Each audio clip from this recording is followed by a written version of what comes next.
Hello అండి, ఎలా ఉన్నారు? మాకు పైన ఆకుకూరలు ఉన్నాయని చెప్పాను కదా, ఇవేనండి టబ్బుల్లో బకెట్లలో ఆకుకూరలు. ఎక్కువ తోటకూరే ఉంది, ఇంకా చుక్కకూర కూడా ఉంది, కానీ మధ్య మధ్యలో ఉన్నాయి, ఇప్పుడు మొలిసినాయి. తోటకూర తొందరగా విత్తనాలు వచ్చేసినాయి, ఇంకా అదే కట్ చేద్దామని వచ్చాను. కత్తెర కింద ఉంది, మళ్ళీ కిందికి వెళ్ళి కత్తెర తీసుకురావాలని అక్కడున్న లపం బ్లేడ్ తోటి కోస్తున్నాను.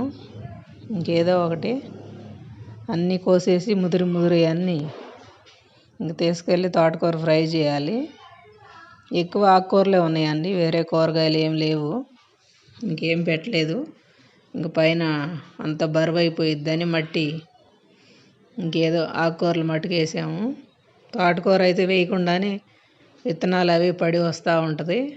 ఇంక వేరే పాలకూర చుక్కకూర వాటిల్లో వేసాము బకెట్లలో. ఇంకా ఇటు సైడ్ అయితే గోంగూర చెట్లు ఆడాడ నాటాను, బయట కొనుక్కొచ్చినాయి నాటేసాను. ఇంక ఇక్కడ పుల్లటి మజ్జిగ పులిసిన ఇంట్లో ఉంటే అవి కొంచెం నీళ్ళు కలిపి పైన చల్లుతున్నాను. ఇంక పురుగు పడుతుందని పేను బంక. ఎలా ఉందో చెప్పండి. వీడియో నచ్చితే లైక్ సబ్స్క్రైబ్ చేసుకోండి.